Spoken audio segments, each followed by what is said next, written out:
Alors Offside, c'est le podcast qui décrypte les coulisses du sport sous l'angle juridique.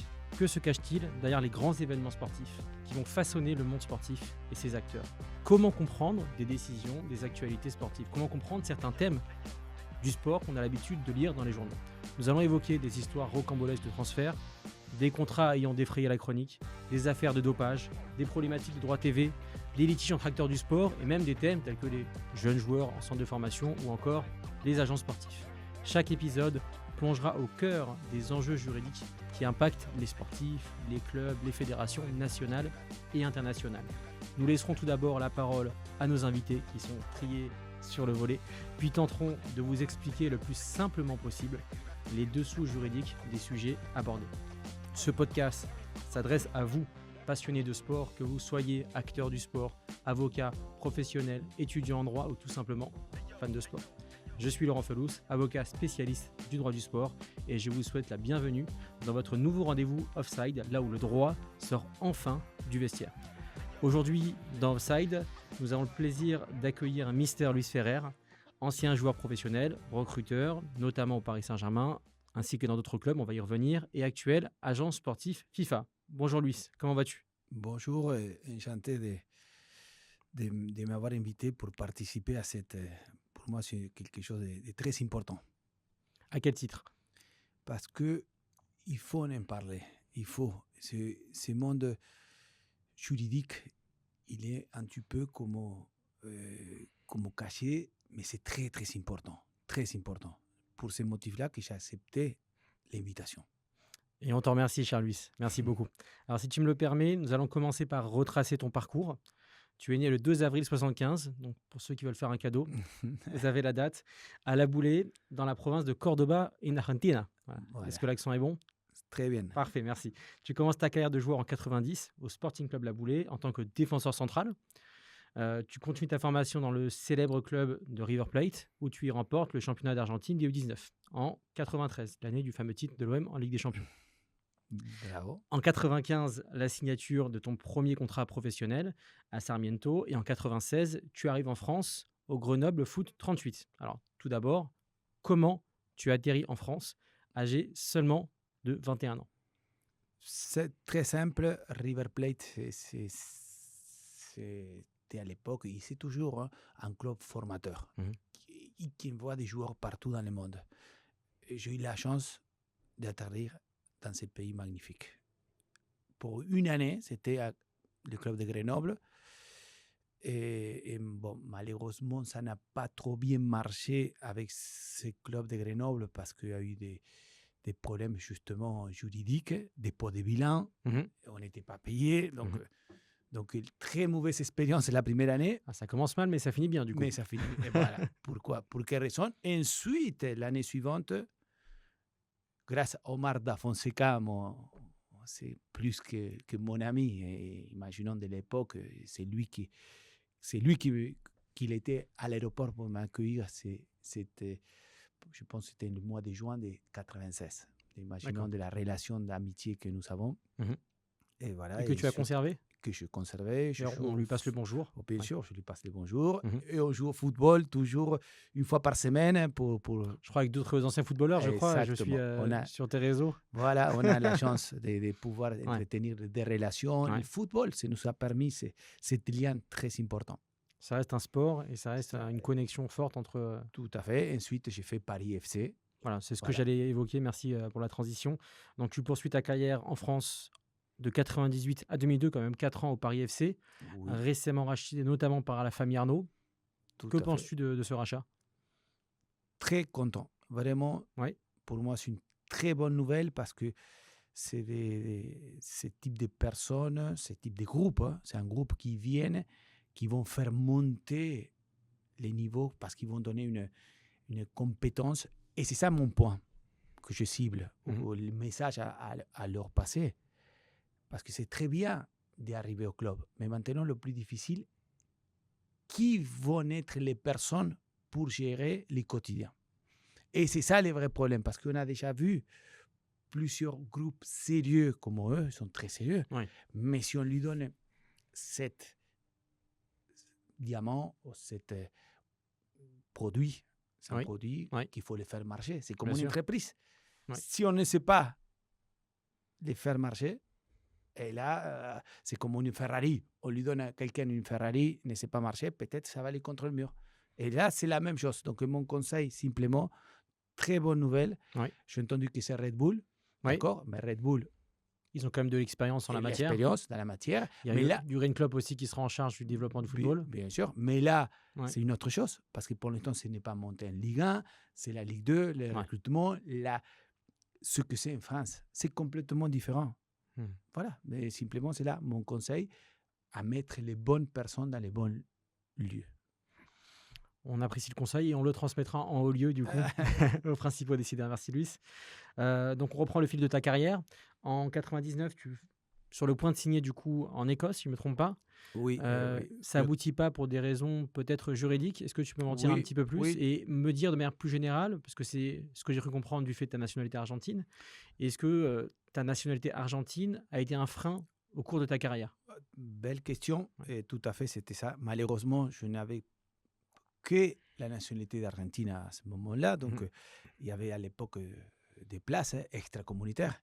Et bien évidemment que j'étais contacté pour Wright Rovers, un club de Ligue 2, pour monter. Bon projet en Écosse. Donc, pour moi, c'était une très bonne opportunité de continuer. Mais malheureusement, ils ne m'ont pas donné les cartes de séjour. Je n'étais pas français à l'époque. Donc, ce n'était pas... ça n'a pas marché par rapport à mon passeport. C'est-à-dire que si j'étais de la communauté européenne, il n'y avait aucun problème. Et tu précises quelque chose d'intéressant, c'est le premier focus juridique qu'on va faire du coup aujourd'hui, parce qu'il faut comprendre, chers outsiders, que jusqu'en 1995, l'UEFA imposait aux clubs de football européens l'obligation de respecter un quota de joueurs nationaux au sein de leur équipe professionnelle. Donc on appelait la fameuse règle du 3+2 que tu connais très bien. Oui. Alors le 3, c'est quoi? C'est 3 joueurs étrangers maximum au sein de l'effectif professionnel. Et ensuite 2, c'est quoi le 2? C'est 2 joueurs assimilés. C'est 2 joueurs qui résident depuis au moins 5 ans au sein du club, au sein du pays, du club concerné. Et ensuite, patatras, l'arrêt Bosman, qu'on connaît tous. Voilà, 15 décembre 1995, rendu par quelle cour? C'est la Cour de justice de l'Union européenne, anciennement Cour de justice des communautés européennes. En 2 mots, c'est la plus haute cour de justice au sein de l'Union européenne. Et elle met un gros coup de pied dans la fourmilière. Elle vient dire que cette règle du 3+2, elle est contraire à quoi? Elle est contraire au principe de liberté de circulation des travailleurs. Alors, c'est quoi ce principe? C'est très simple. C'est qu'un ressortissant européen, donc une personne qui a la nationalité européenne, il a le droit de travailler où bon lui semble au sein de l'Union européenne. Tout à fait. Et donc, à la suite de cet arrêt, cette règle est abrogée. Et donc, du coup, on a une libéralisation du marché et des joueurs de toute nationalité européenne qui peuvent jouer dans tous les clubs européens. Ouais. Ça, c'est au niveau européen. Au niveau extra-communautaire, il y a la problématique qui est différente. Et donc, pour les joueurs extra-communautaires, il y avait un quota qui était maximum prévu pour les clubs européens. Et il y avait aussi la problématique, c'était ton cas de figure de mémoire, du permis de travail, puisque pour jouer au Royaume-Uni à l'époque, il fallait disposer d'un permis de travail. Et pour en disposer, il fallait avoir joué, si je ne me trompe pas, au moins 75% des matchs des 2 dernières années au sein de l'équipe nationale concernée. Voilà. Ce qui n'était pas le cas, parce que tu étais encore un petit peu jeune. Peut-être tu n'avais pas l'exposition en question. Voilà. Donc, pour expliquer le topo sur ce sujet du point de vue juridique. Très bien expliqué. Et c'était mon cas. Je n'étais pas des nationalités ni espagnoles, ni européennes. J'étais des nationalités argentines. Et donc, ça a créé un frein dans ta carrière. Voilà. Et ça s'appelait à l'époque extra-communautaire. Tout à fait. Tout à fait. Merci, cher Luis. Donc, cette précision étant apportée, donc on va reprendre le cours de ta carrière, si tu me le permets. À 27 ans, tu deviens recruteur, donc assez jeune quand même, au sein de l'OGC Nice. Donc, tu as toujours eu cette vision du Sud, puisque récemment, on a eu l'occasion de oui, 27 ou 29, parce que j'ai commencé à l'OGC Nice 2003, je pense. Donc, oui, quelque chose. Okay. 28 ans, oui, pardon. Entre 27 et 29 ans, on va dire. Je pensais que j'avais fait une carrière plus longue. Non. Ce que tu as fait, c'est déjà très bien. Il faut y arriver, venir d'Argentine, en France, dans un pays totalement différent de tes racines. Et je dois assumer et dire la réalité. Oui. Mon frein, à l'époque, bien sûr, c'était malheureusement, je n'ai pas pu faire. Parce que mon niveau, c'est vrai qu'il n'était pas exceptionnel. Donc, je n'étais pas des joueurs talentueux, d'offensifs, attaquants. Ouais. Moi, j'étais un simple défenseur. Mais par contre, cette nationalité française et argentine, que je n'avais pas encore la française. Donc, ça m'a mis un frein. Et Et c'est ça que je n'ai pas pu évoluer. Mais peut-être il m'a donné cette force revancharde.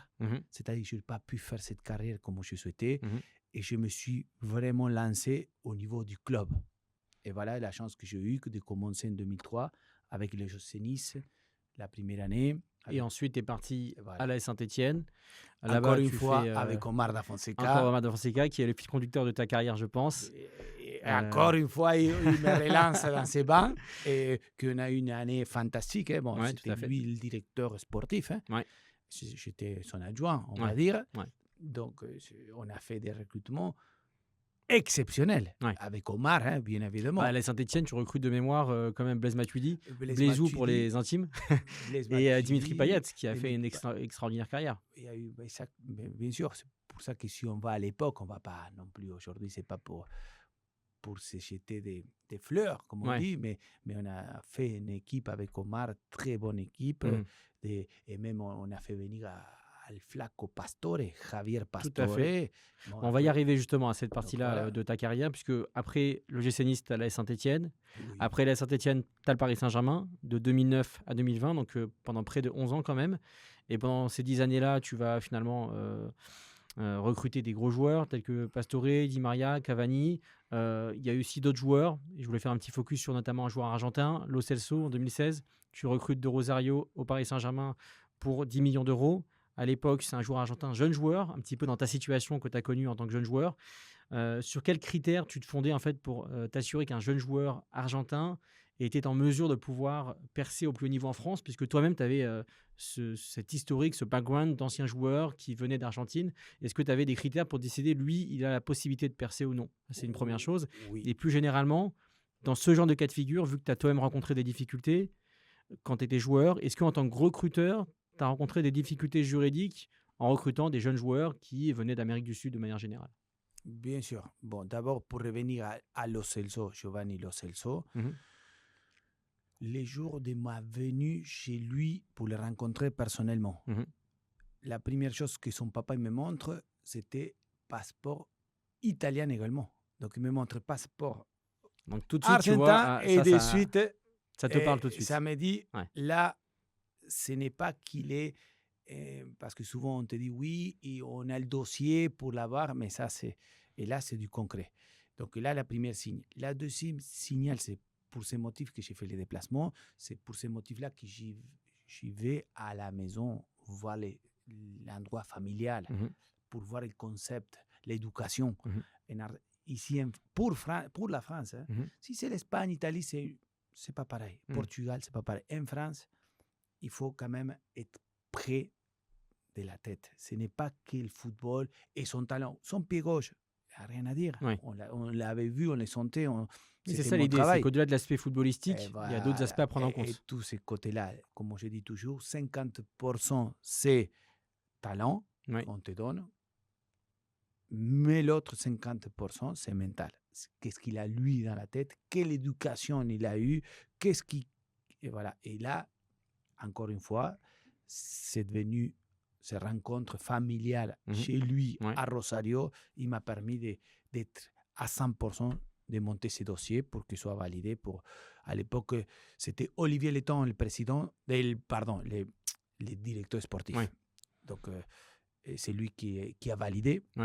Et c'est de cette façon qu'il a pu venir. Et donc, le fait qu'il ait le passeport italien a forcément aidé.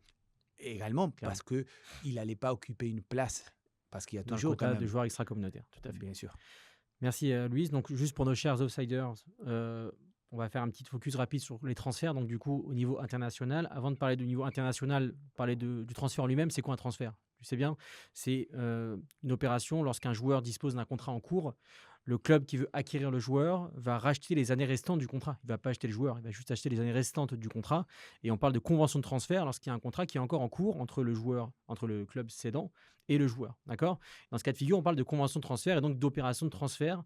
Si par exemple, finalement, il n'y a pas de contrat, s'il est en fin de contrat, si le contrat a expiré déjà, ou s'il n'y a plus de contrat depuis un petit moment, là, on ne parle pas de transfert, tu sais bien, on parle de signature d'un contrat professionnel, au sein d'un club, quel qu'il soit. On parle de transfert international lorsque du coup forcément c'est un transfert qui est fait entre un club qui est dans une association nationale, par exemple en France, et un club qui se trouve dans une autre association nationale, par exemple en Argentine, pour rendre hommage à notre invité du jour. Alors, juste pour un petit focus par rapport au processus à réaliser lors d'un transfert international, il y a tout un tas de règles qui sont prévues par la FIFA, qui est la Fédération internationale de football, qui prévoit que la nouvelle fédération doit demander ce qu'on appelle, du coup c'est bien, un certificat international de transfert, qu'on appelle communément un CIT, et cette demande va être faite à l'ancienne fédération de joueurs. D'accord ? Ensuite, l'ancienne fédération doit transmettre ce CIT sous 72 heures. Donc il y a un délai assez important. Vous imaginez bien que quand il y a des enjeux importants, notamment pour les clubs, ce délai il est impératif. Ensuite, une fois que le CIT est émis, la nouvelle association, elle doit faire quoi ? Elle doit confirmer sa réception du CIT, elle doit saisir les informations relatives à l'enregistrement du joueur dans un logiciel qu'on appelle TMS, que tu connais, qui est un système informatique de régulation des transferts au niveau international. Et ensuite, elle doit inscrire sans délai le joueur dans son système d'enregistrement électronique. Et ce n'est qu'à l'issue de ce processus que le joueur sera en mesure de jouer sous ces nouvelles couleurs. Voilà, pour le petit focus sur ce sujet. En 30 secondes, tu as bien résumé le cas que, pour ces motifs, tout au début, j'ai expliqué que c'est très important de connaître le cadre juridique. Bien sûr, parce qu'il y a tous ces systèmes. Ce n'est pas comme aujourd'hui, on pense que le football, c'est facile. Ouais, juste signer un papier, c'est fini. Non. Ouais. Bravo. Merci Luis. Alors, on va poursuivre ensuite sur ton fait d'armes le plus connu, qui reste notamment ton rôle important dans la signature de Kylian Mbappé au Paris Saint-Germain en 2017. Tu aurais également joué un rôle important dans le cadre de sa prolongation en 2022. Est-ce que, donc, vu qu'il y avait forcément des enjeux importants dans cette négociation, est-ce que, au-delà de cette négociation, tu as déjà expérimenté des négociations à forts enjeux financiers, stratégiques, politiques ou autres, au cours desquels tu aurais rencontré éventuellement des blocages d'ordre juridique? Et dans ce cas de figure, quelles ont été les solutions que tu as pu trouver? En tout cas, oui, effectivement, j'ai eu la chance, parce que pour moi, c'était quelque chose d'exceptionnel. Oui. C'est sûr que je suis côté football. Et si on l'a ciblé, parce qu'on voyait déjà ce qu'il allait arriver. Oui. Et c'était ça. Tu le sentais tout de suite, ça? Le premier argument, bien sûr. C'est pour ça que motif là, que les premiers transferts, au moment que c'était en 2017, avant la Coupe du Monde, c'était clair comme qu'il allait faire la Coupe du Monde. Bon, et même on disait gagner une Coupe du Monde, mais c'était maintenant c'est facile de le dire maintenant, mais à l'époque, et ça sortit de cette façon. Mais par rapport à ta question juridique, parce qu'on est là pour parler juridique, oui, bien sûr, c'était quelque chose des choses, il y a eu des choses énormes, il y a eu beaucoup de points, mais c'est quelque chose que malheureusement je ne peux pas rentrer dans les détails, quel point donner. C'est malheureusement, c'est... Alors pas sur cette négociation, peut-être sur d'autres. L'idée, c'est de voir de manière générale. Oui, effectivement. Dossiers, pour ça, je ne peux pas... Bien sûr. C'est normal que je ne suis pas la personne. C'est légitime. Voilà, et on le recommande d'ailleurs à tout le monde. Il y a un peu comme un secret professionnel. Donc Tout à même fait. si je ne suis plus au Paris Saint-Germain, je dois respecter... Alors l'idée, c'est pas de te faire violer le secret professionnel. C'est juste d'avoir des idées sur des éventuelles problématiques juridiques que tu as rencontrées, sur des négociations à forts enjeux, au-delà de la négociation de Kylian Mbappé. Et mais attention, dans tout transfert, parce que transfert, c'est comme tu l'as expliqué tout à l'heure, même si c'est d'une autre fédération, des deux Une fédération et une autre, oui. Voilà, il y a un transfert, il y a des complications.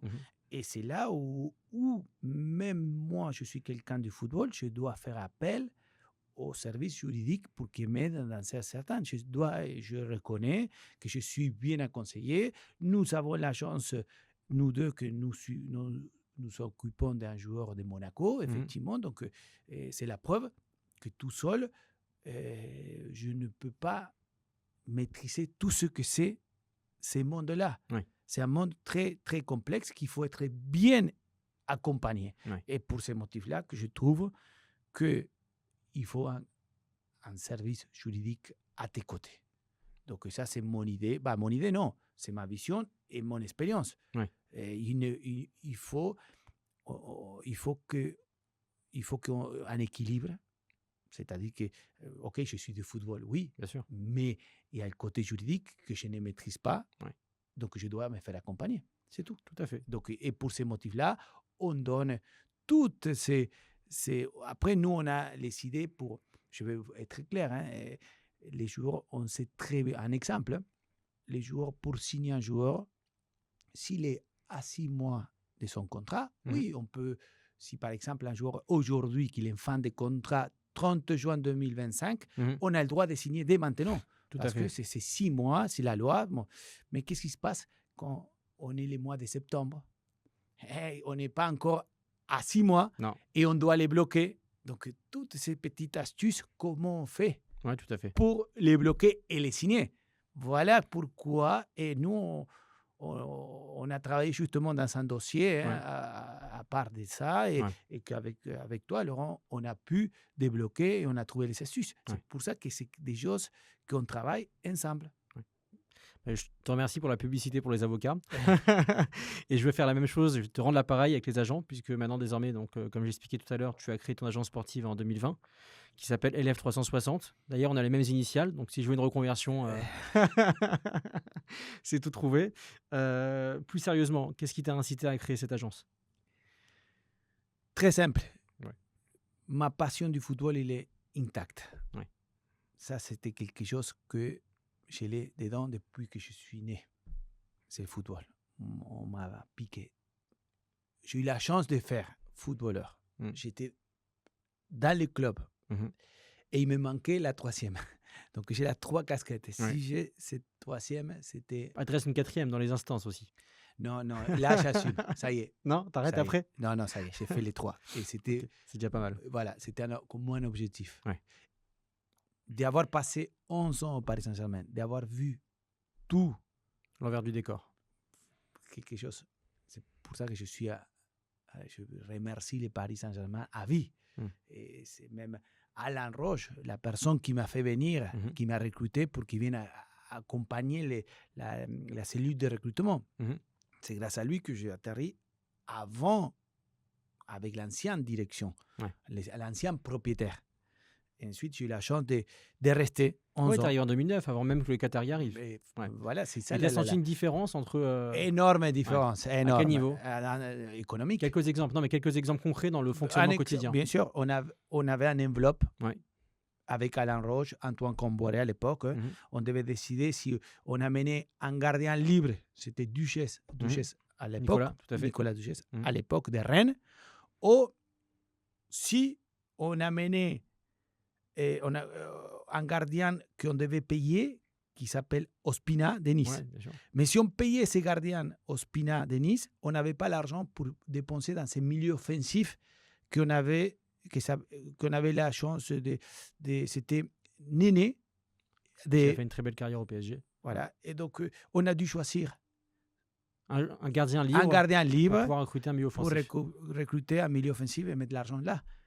Ensuite, ce n'était donc 10 000, on peut passer des heures, mais bon, le but c'est de donner un exemple, vous donner c'est un exemple très concret et très instructif de dire que vous allez faire des choix. Au moment qui arrive Leonardo, il était très clair. Leonardo, il a fait aussi un travail magnifique. Leonardo, son arrivée de convaincre Thiago Silva qui n'aille pas à Barcelone, qui vienne à Paris, il n'y a que lui qui l'aurait pu faire. Il faut être réaliste. Et c'est lui qui a eu ça. Et même c'est lui qui me l'a dit par rapport à Blaise Matuidi. C'est moi qui a fait venir Blaise Matuidi à Paris Saint-Germain.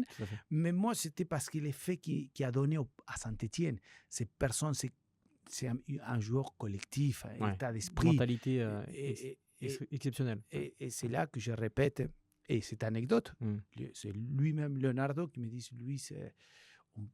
aujourd'hui, on va être un club international. Mais top. Même moi, j'ai resté comme un enfant pour dire à quel point, et finalement, c'était ce qu'il a dit, c'était produit. Paris Saint-Germain est revenu la marque Paris Saint-Germain. À cette époque-là, on parle de 2012, 2013. Même dans l'école de mon fils, il n'y avait pas de maillot de Paris Saint-Germain. Même, c'est ça que c'est une remarque fantastique. La marque, elle a vraiment réussi à évolue.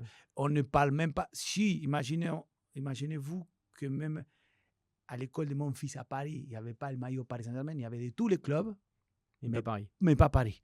Imaginez-vous maintenant, je vais même en Afrique. En Argentine, je vais à La Boulaye, Cordoba. En Argentine, il y a des maillots Paris Saint-Germain. Exceptionnel. Un gros travail. Exceptionnel. Voilà. Merci pour ces très belles remarques, Luis. Et ça nous met un petit peu en avant certains éléments, puisqu'on a pu travailler ensemble, comme tu l'as précisé. On a des expériences communes et j'ai pu constater, puisqu'on va parler un petit peu des joueurs, on va se centrer sur les joueurs. Tu évoquais la mentalité de Blaise Matuidi. Je sais que toi-même, tu places la famille, l'entourage au centre de ta vie, de ton équilibre. Et au niveau de joueurs, on constate que les jeunes joueurs, ont de plus en plus tendance à faire appel à un entourage de plus en plus élargi. On a eu des problématiques avec l'affaire Pogba et d'autres, on ne va pas citer toutes les affaires. Mais toi, avec ta triple casquette d'ancien joueur, de recruteur, d'actuel agent, est-ce que tu as des choses à recommander aux jeunes joueurs par rapport à leur entourage? Malheureusement, ça existe depuis que même ça m'a touché personnellement quand j'étais footballeur. Donc, les entourages qui viennent, donc, et on fait confiance. Les joueurs, c'est des familles très humbles, des familles saines et qui font confiance. Mais ils font confiance malheureusement à les mauvaises personnes. Qu'est-ce que tu leur recommandes alors? Mauvaises personnes, j'appelle à des personnes qui viennent et disent je suis agent, qui ne sont pas agents, que je suis conseiller sportif, mais qui ils ne connaissent pas, ils ne sont même pas en relation avec un club hors de la France. Au niveau Champions League, on parle. Donc, ils les font croire qu'ils travaillent avec telle personne. Et c'est là que c'est le problème. C'est les milieux, c'est ces mondes-là que la famille, ils se sentent comme qui ils ne savent pas comment faire. Et c'est là où ça pose des problèmes. Et à l'ouverture à ce type de gens, qu'après, nous, on les voit en direct, comme ils ferment, et on n'a pas l'accès avec le joueur, on n'a qu'accès avec cette personne. Alors, comment les joueurs peuvent savoir si les personnes qui s'adressent à elles, ils peuvent avoir la possibilité ils peuvent avoir accès à des clubs, etc. Comment ils peuvent s'assurer que leurs interlocuteurs, ils ont des contacts au sein de clubs de Champions League, comme tu disais? Voilà, mais c'est ça les gros problèmes. Parce que maintenant, actuellement, avec les réseaux sociaux, avec la communication, c'est facile de faire croire certaines choses. Et c'est ça les gros problèmes actuellement, que ce type de personnes, ils viennent, ils montrent même à les familles des photos. Des photos, parce que ça m'est arrivé, j'ai une belle anecdote. Ouais, vas-y. Une photo qu'on me montre qu'il travaillait avec le Paris Saint-Germain parce qu'il est une photo avec Nasser et Antero Henrique. Et moi, je me souviens très bien, à l'époque, parce qu'Antero Henrique, c'était le directeur sportif, que je travaillais avec lui aussi. Donc, et je me souviens très bien que c'était parce qu'il était dans le restaurant, qui a demandé une photo, qui s'est mis juste assis, mais qu'il n'était pas ni invité, ni connaissait pas, ni travaillait avec nous. Ouais. Et là, il montrait à les familles ces photos que, voilà, donc j'ai eu la preuve de à quel point ces personnes-là, il n'y a pas limite. Donc malheureusement, on va trouver ce type de personnes. Alors, juste petite précision pour nos auditrices et auditeurs, les offsiders, on peut très bien aussi rechercher sur le site de la FIFA, ainsi que sur le site de la FFF, la liste des agents qui sont véritablement licenciés. Donc, vigilance aux jeunes joueurs. Ils peuvent vraiment véritablement vérifier au quotidien quelle est la personne qui s'adresse à eux et vérifier si oui ou non ils disposent d'une licence et s'ils sont en droit d'exercer à ce titre-là. C'est tout simplement. Et simplement d'ouvrir un conseil, d'ouvrir les yeux, d'essayer de voir, de pas rester avec le premier qui arrive, l'opportuniste. Et pour les parents, parce que souvent ça arrive. Je trouve que ça arrive souvent quand c'est des enfants. C'est des enfants encore. Bien sûr. Il faut savoir, 12, 13, 14 ans, 15, qui n'a pas vraiment besoin d'un agent. Tout à fait. À ces âges-là, qu'est-ce qui va porter un agent? Donc, à la limite, un papa qui fasse un appel à un avocat. À la limite, regardez, il m'envoie un contrat, 12 ans, 13 ans, on m'envoie ça, est-ce que c'est bien? C'est tout. L'agent, il doit intervenir à un âge, première année, contrat professionnel. D'ailleurs, tu précises un point qui est intéressant pour l'aspect juridique. Au niveau FIFA, les règles prévoient clairement, le règlement sur les agents, sur lequel on va revenir plus tard, qu'un agent ne peut signer un contrat de représentation avec un joueur mineur, si ce n'est 6 mois avant la signature de ce premier contrat professionnel. Tout à fait. Donc, C'est pour ça que c'est très réglementé. Donc voilà, vigilance par rapport à ça. S'il fait signer un contrat, attention. Donc, en France, les règles sont un petit peu différentes, mais au niveau international, c'est... Donc c'est très simplement lié à la loi, ok. Mais aujourd'hui, pour les jeunes joueurs et les familles, parce que là, cette émission, c'est plus pour informer. Tout à fait. Donc à 12 ans, 13 ans, 14 ans... Pas besoin d'un agent. Pas besoin. Simplement, oui, des conseils, il n'y a aucun problème, on peut donner conseils, mais il n'y en a pas besoin. Ouais. C'est après, oui, je peux vous dire qu'ensuite, oui, tout joueur a besoin d'un agent. Tout à fait. Parce que c'est normal qu'à 17 ans, il y a un contrat qui va arriver, et il y a des clubs, donc il faut une personne qui soit la personne qui a les réseaux pour connaître et informer, donner la bonne information. Ouais. Merci pour ces précisions, Luis, et j'espère que ça permettra à certains jeunes joueurs de mieux se protéger. Donc par rapport à ces jeunes joueurs, on va se concentrer particulièrement sur le marché français que tu connais très bien, puisque chaque année, il y a les meilleurs jeunes joueurs français qui s'envolent vers les plus grands clubs européens. Alors, ce n'est pas que les jeunes joueurs français, c'est les jeunes joueurs francophones, ou pas forcément francophones d'ailleurs, à tel point que la Ligue 1 s'appelle désormais la Farmers League, la Ligue des fermiers. Donc à ton avis, pourquoi les jeunes joueurs quittent aussi prématurément la France?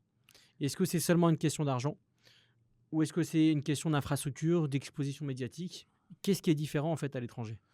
Je pense que c'est grâce à les viviers, on dit grâce à... Vivier, tout à fait, il y a un gros vivier de jeunes joueurs en France. C'est fantastique. Ouais. Là, on est arrivé... Mais pourquoi il n'est pas aussi grand dans d'autres pays? Parce que c'est pourquoi au Brésil, c'était de très loin les Brésiliens et les Argentins, que dans le monde entier, on était. Oui, tout à fait. Donc, c'est des années et des années, parce que c'était comme une fabrique, parce que qu'est-ce qui se passe? Et c'est cette passion qu'il y a en Amérique du Sud, fait que, c'est les sports nationaux et ça sort les joueurs. Donc, les jeunes joueurs mais là, c'est nouveau pour la France, ça. Qu'aujourd'hui, et même on a fait des stats, qu'il y a plus, même à Paris, ça a même dépassé Buenos Aires, et il est à la hauteur de Sao Paulo. Pour dire, Paris et la banlieue, et c'est énorme, ce mélange des races, mélange de religions, mélange de tout. Tous ces mélanges faits pour le foot. Et je pense que ce mélange a existé tout le temps. Bien sûr. Ça existe. Mais c'est quoi qui a déclenché? Mon point de vue, je donne mon point de vue. La Coupe du Monde 98. Avant cette première Coupe du Monde, le football, c'est une chose. Et à partir de là, c'est une deuxième chose. Et là, les sports, c'est ça. Et pour ces motifs-là, que l'Argentine, c'est la confiance qui donne une Coupe du Monde. Un pays se mobilise pour une Coupe du Monde. On l'a vu ici, en 98, Champs-Élysées, ce que c'était. En 2018, tout le monde l'a vu.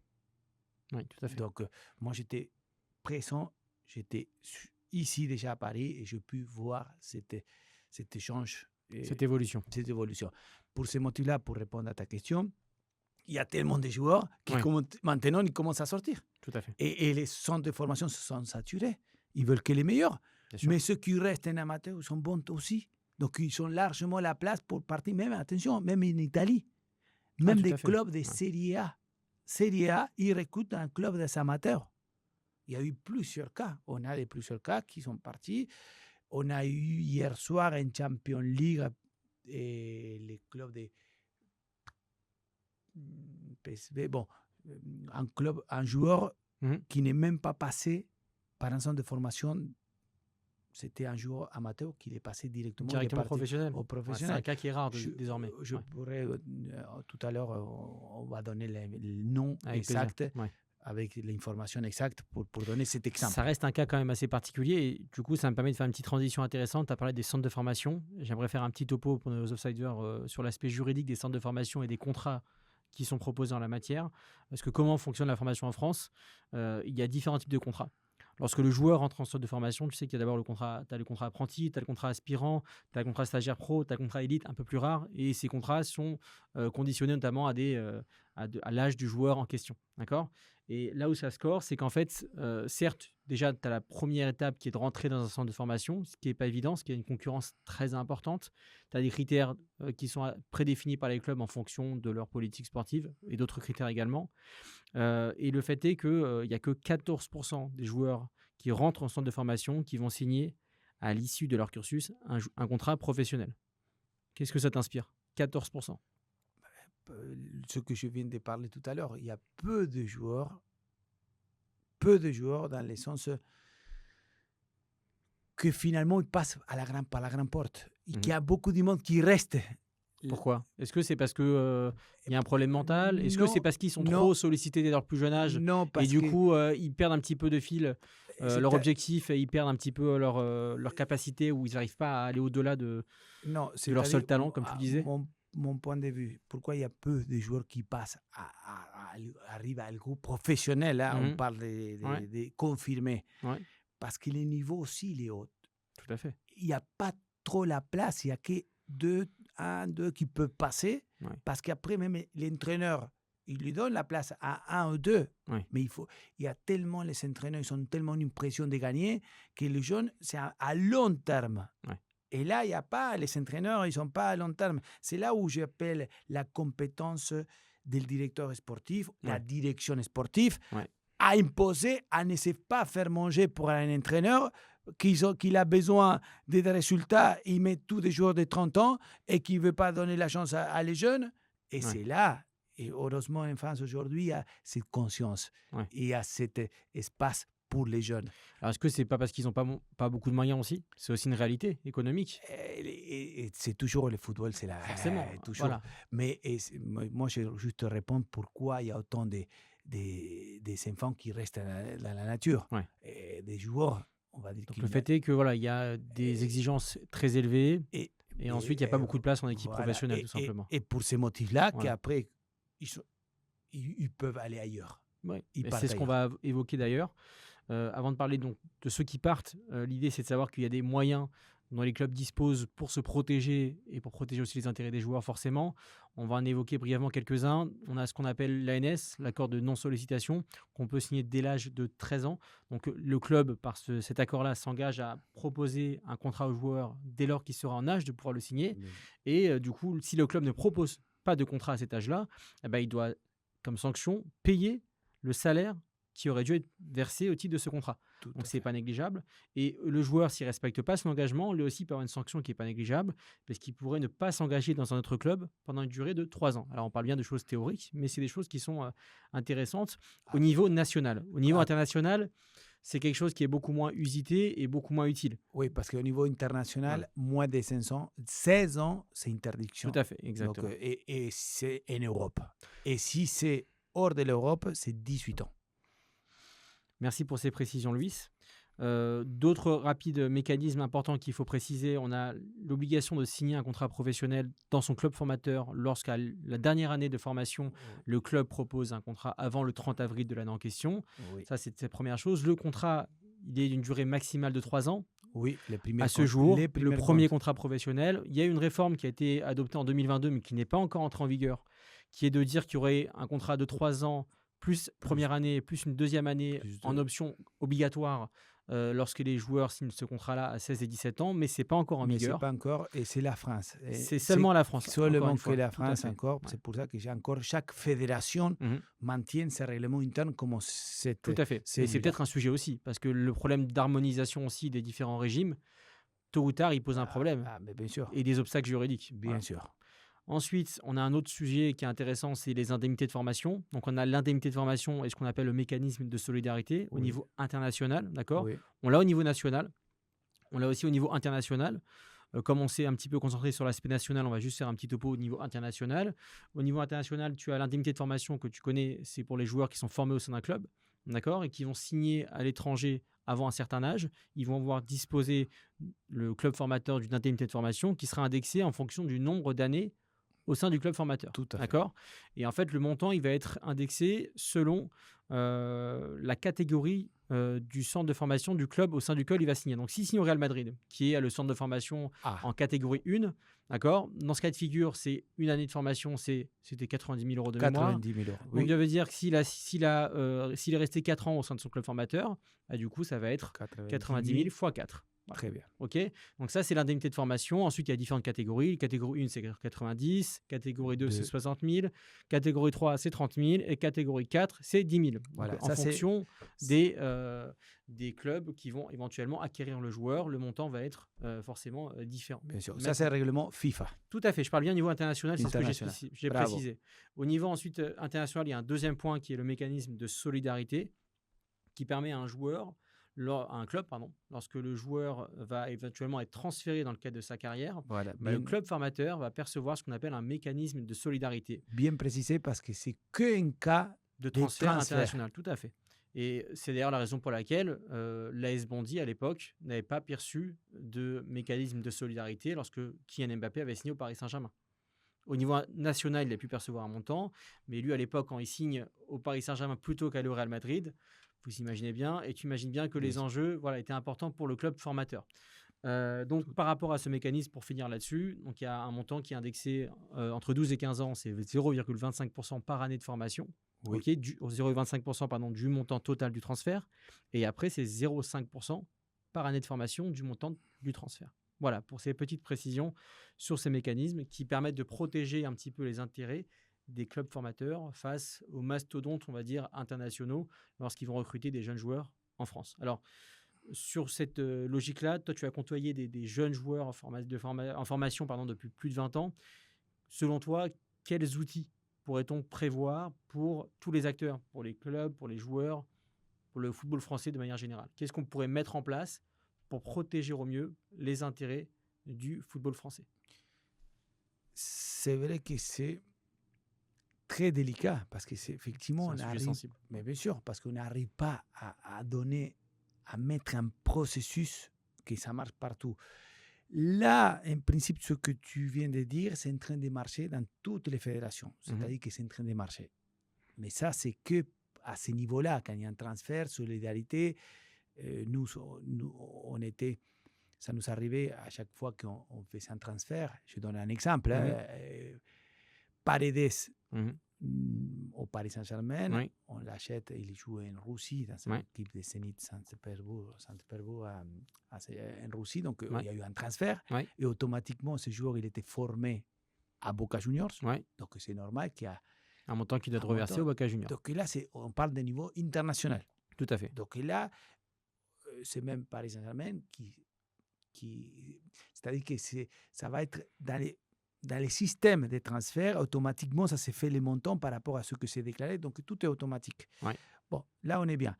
Donc, l'histoire, maintenant, c'est où ça pose les problèmes, que comme les réglementations des fédérations, c'est différent. Là, pour l'instant, c'est FIFA et là, c'est bien clair.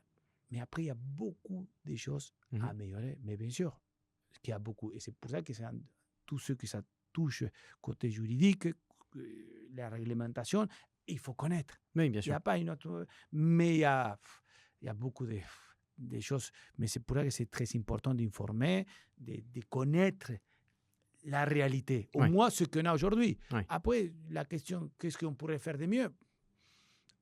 Il y a tellement de choses à faire encore. Tellement de choses à faire. Tout à fait. Alors, en parlant de choses qu'on pourrait améliorer, il y a eu une fameuse réforme qui a défrayé la chronique, la réforme des agents FIFA. Là-dessus, quel est ton... Alors, je vais faire un petit topo rapide pour nos outsiders, parce qu'il faut... C'est pour ça que c'est catastrophe, mais je te laisse... Je vais expliquer un petit peu de quoi on parle déjà, parce que c'est un sujet assez sensible et d'actualité. L'actualité est brûlante, parce qu'on va expliquer qu'il y a une audience hier devant la Cour de justice de l'Union européenne, la fameuse cour qu'on évoquait tout à l'heure. Alors, c'est quoi ce sujet ? C'est qu'en fait, déjà, c'est quoi un agent ? Un agent sportif, c'est un intermédiaire qui va jouer le rôle d'intermédiaire entre un club et un joueur ou un entraîneur, grosso modo, d'accord ? Comment l'agent il est payé ? Il va percevoir une commission qui va être indexée sur le salaire brut sur la durée totale du joueur. Donc, si le joueur signe pour 2 ans un salaire d'1 million brut par an, ça va faire un salaire brut de 2 millions sur 2 ans. Et donc, s'il a prévu une commission qui est maximum de 10% en France, ça va faire 10% de 2 millions, on va percevoir 200 000 €. Ça, c'est première chose. En France, ce système-là d'agents, il a été développé au fur et à mesure du temps, forcément. L'activité est réglementée depuis 1992, d'accord, sous le statut à l'époque d'intermédiaire, et puis en 2000, sous le statut d'agent. À l'international, la licence d'agent FIFA, elle apparaît en 1994, et les conditions d'obtention, elles ont forcément évolué au fil des années. En 2014, la licence d'agent disparaît, avec une entrée en vigueur en 2015, et a été remplacée par le statut qu'on appelait d'intermédiaire. Alors, ça permettait à tout un chacun de s'inscrire auprès des fédérations en tant qu'intermédiaire. Il fallait payer notamment des frais, 500-600 euros, 500-600 de la devise locale, l'équivalent à peu près de 500-600 euros généralement. En 2023, il y a un nouveau règlement qui a été édicté, ça va être le sujet qu'on va aborder. C'est le nouveau règlement sur les agents qui a été créé par la FIFA et qui est entré en vigueur le 9 janvier 2023. Alors, après avoir supprimé la licence d'agent en 2014, elle a été réinstaurée en 2023. Elle a plafonné les commissions que les agents pouvaient percevoir. Elle a créé une chambre de compensation. Elle a mis en place des garde-fous afin d'éviter des situations de conflit d'intérêts parce qu'il y avait des agents qui représentaient des joueurs et des clubs dans une même opération. Alors, on le voit, on le constate, ça va dans tous les sens. Une fois oui, une fois non. Est-ce que toi, tu arrives à t'y retrouver déjà? Bon, moi, comme tu es en train d'expliquer très bien, ouais. J'ai mon opinion. Bien sûr, c'est ce qu'on te demande. Global. Oui. Pourquoi je dis de suite catastrophe? Oui. Parce qu'il t'a manqué de donner les montants de la nouvelle réglementation FIFA. On va l'aborder ensuite. Oui. D'accord. Alors, je te laisse finir parce que tu es en train d'expliquer bien les choses. Ouais. Et après, une fois que tu es fini, je te donne mon avis. Avec plaisir. Toi, tu parles carrément réglementation. Tout à fait. Et tu donnes toutes les informations. Ouais. Et après, je donne mon avis comme une personne du football donne son avis. Avec plaisir. Ok. Alors, quelques chiffres. Merci pour cette passe D.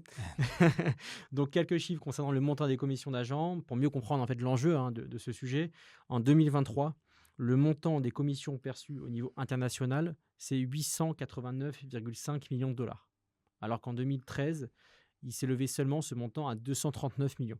Donc quasiment 4 fois plus. C'est énorme. La FIFA, forcément, quand elle voit ça, elle a souhaité instaurer un plafonnement des commissions, notamment à l'article 15 du nouveau règlement.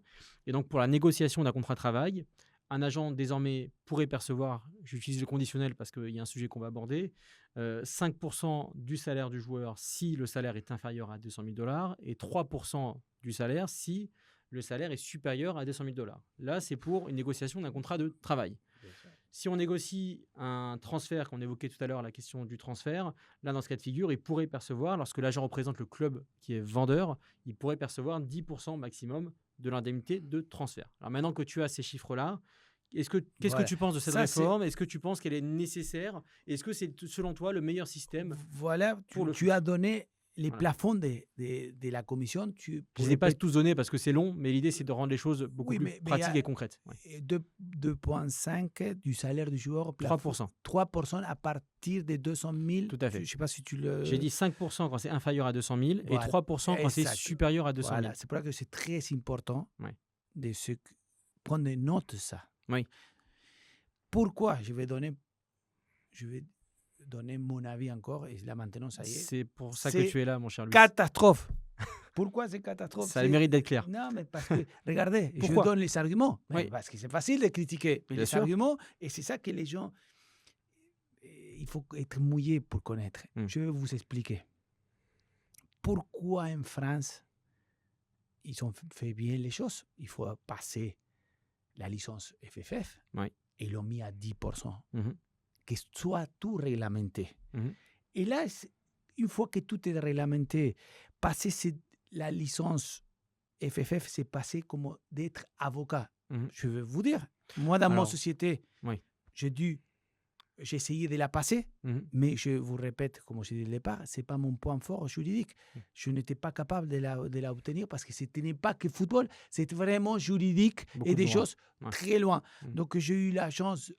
Et pour pouvoir exercer ma fonction d'agent en France, j'ai dû m'associer et je suis associé à Raphaël Sebon. Il est agent FFF et moi avec la FIFA. Donc, on fait tous les deux le travail. Chacun en fonction du coup du territoire considéré. Sûr. Donc, on est considéré, je suis italien en France, pour être clean. qu'est-ce qui se passe? En France, c'était régler ces problèmes des 10% et tout marche bien. Parce que c'est maximum 10%. Tout à fait. Et là, c'est là où je vais revenir. C'est un point très important que tu soulèves. Bien sûr. Et là, je vais revenir. Ça, c'est ce qui s'est fait dans le monde entier. Dans le monde entier, et vous avez donné les montants des commissions. Et pourquoi la FIFA, ils ont dit, comment autant d'argent? On va plafonner à 3%, 5%. Parce que c'est ça, c'est grand n'importe quoi. Parce que c'est lui qui a mis ces règlements. C'est parce qu'il ne sait pas comment ça marche en interne. En interne, qu'est-ce qu'ils font? Des commissions 20, 30, 50%. Ils font des grands n'importe quoi parce qu'ils sont tous en combine. Ouais. C'est vraiment, c'est l'argent du club. Ouais. X club. Ouais. Ils payent une commission. Il n'y a pas de limite. Ouais. Ils font de n'importe quoi. Donc la FIFA, ils ont dû intervenir pour bloquer ça. Alors pourquoi ne pas bloquer à 10%? Mais bien sûr. Et voilà, pour ces motifs-là, que je dis très bien, catastrophe, pourquoi ils mettent qui s'équilibre à quelque chose de normal, à 10%. Ouais. Si ça montait autant de commissions, c'est parce que cet argent-là, c'était comme que c'était justifié et payé par les agents. Alors pour éviter ça, ils ont quand même mis en place l'interdiction du double mandatement, voilà, mais là, qui existait déjà en France d'ailleurs. Mais moi, je donne juste les motifs, on voit autant d'argent. Tout à fait. Parce que dedans, tout est justifié, que ça part dans tous les côtés. Ouais. Il y a certains directeurs sportifs à l'étranger, on parle, qui mettent de l'argent dans la commission pour pouvoir après se faire payer lui-même. Et donc, et tous ces mondes qu'il faut régler la note. Oui, bien sûr, bien sûr. Et tout le monde mange. C'est un gâteau énorme. Mais c'est bien dit. Pour que le gâteau soit énorme, il faut la remplir. Ouais. Donc voilà pour quel motif. Donc à la place de faire quelque chose de cohérent, comme il a fait la FFF, il faut dire que c'est la seule fédération que FIFA a acceptée. C'est-à-dire qu'aujourd'hui, ensuite, c'est là où je ne crois pas que pour moi c'est mal fait ce travail de la FIFA. Et pour ces motifs-là, je pense que c'était bloqué. Ouais. Parce qu'avec à Dortmund, c'était bon. Tu peux, je sais pas. Oui, on va évoquer ensuite ce sujet au niveau juridique. Au niveau juridique, pourquoi c'était stoppé? Ouais. Parce qu'il y a des choses qui ça va pas. Donc forcément. Ouais. Tu peux pas faire, FIFA, il ne peut pas faire comme... Alors, c'est pas définitif, mais merci pour la nouvelle passe D. Là, tu es déjà 2 passes D aujourd'hui, c'est pas mal, Luis. Tu as des bonnes stats pour ce premier épisode. Alors, puisqu'on va évoquer l'aspect juridique, parce que dès son entrée en vigueur, on l'a vu à ta réaction, hein, au vu des enjeux financiers très importants, c'est ton activité, c'est celle des agents. Le règlement a suscité une vive opposition de la part des agents sportifs et de leurs syndicats. Il y a plusieurs recours qui ont été engagés, auprès notamment de tribunaux en Espagne, en Angleterre et en Allemagne, par des agents et des syndicats d'agents. Alors l'idée est relativement simple. Les agents considèrent que le plafonnement des commissions, il constitue un abus de ce qu'on appelle de position dominante de la FIFA, ainsi qu'une entente qui va restreindre la concurrence. C'est notamment des articles du traité de fonctionnement sur l'Union européenne. C'est le TFUE.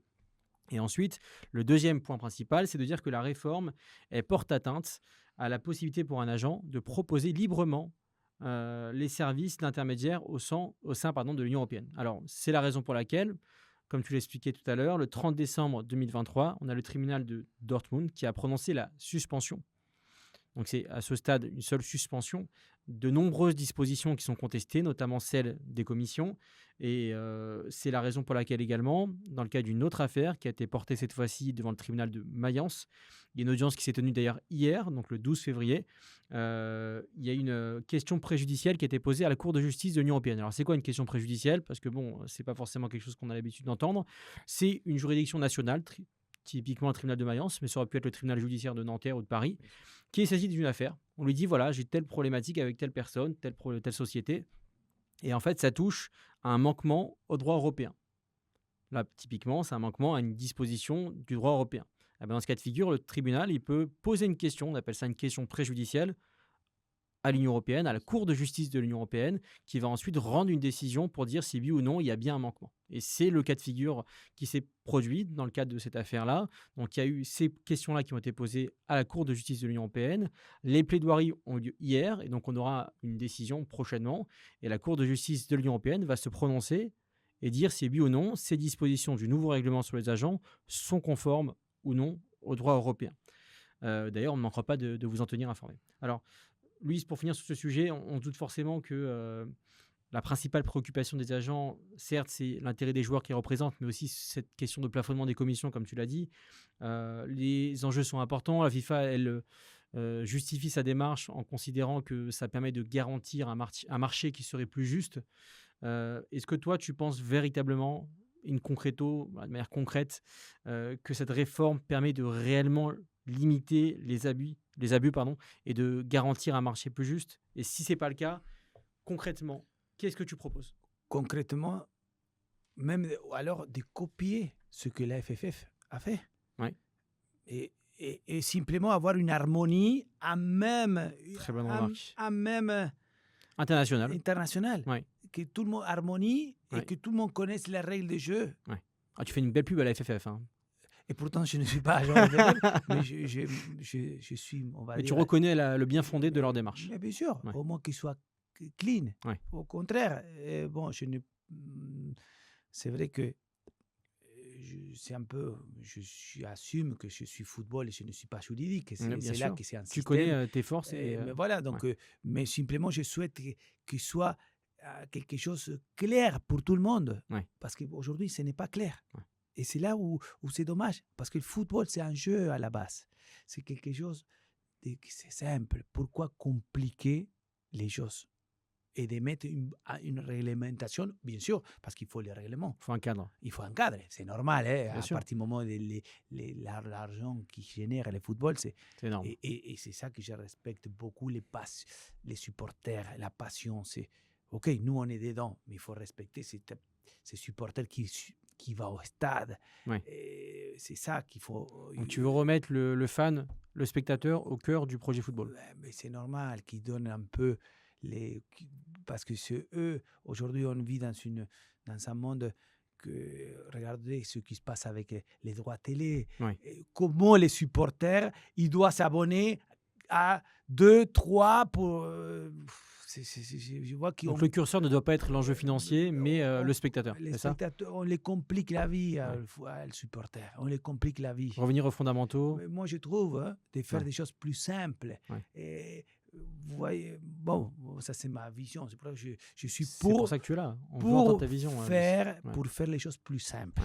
Et faire plus simple, la FIFA, de mettre qu'au moins ils copient ce qu'ils a fait la FFF au niveau des réglementations et qu'ils travaillent ensemble à la limite pour créer quelque chose uniforme.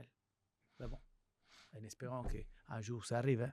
C'est très très intéressant et des notions intéressantes, pas seulement au niveau football, mais au niveau de la vie de tous les jours. Cet universalisme, cette volonté de replacer en fait, le spectateur au centre du projet, le fan du football. Voilà, ce sont des belles notions et j'espère que ça fera écho auprès de certains acteurs du sport. Un dernier mot pour les auditrices et auditeurs, Luis?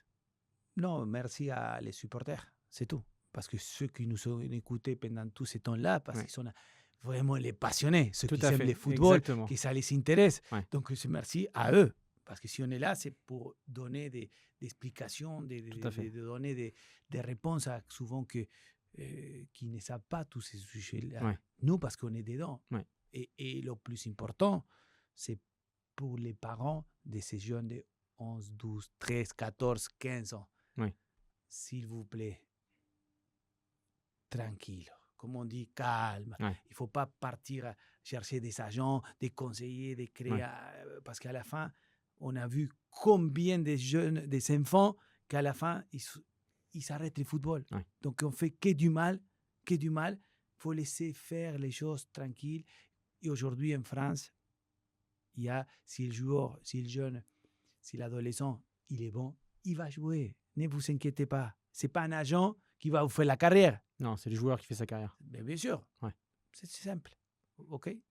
Merci à Luis pour le temps que tu as accepté de partager avec l'ensemble de nos auditrices et auditeurs, avec tous les fans de sport, de football de manière générale, pour ce tout premier épisode de votre nouveau podcast Offside, là où le droit sort enfin du vestiaire. N'hésitez pas à vous abonner sur nos réseaux sociaux, sur les différentes plateformes de podcast et pour retrouver les prochains épisodes. Très bonne journée à tous.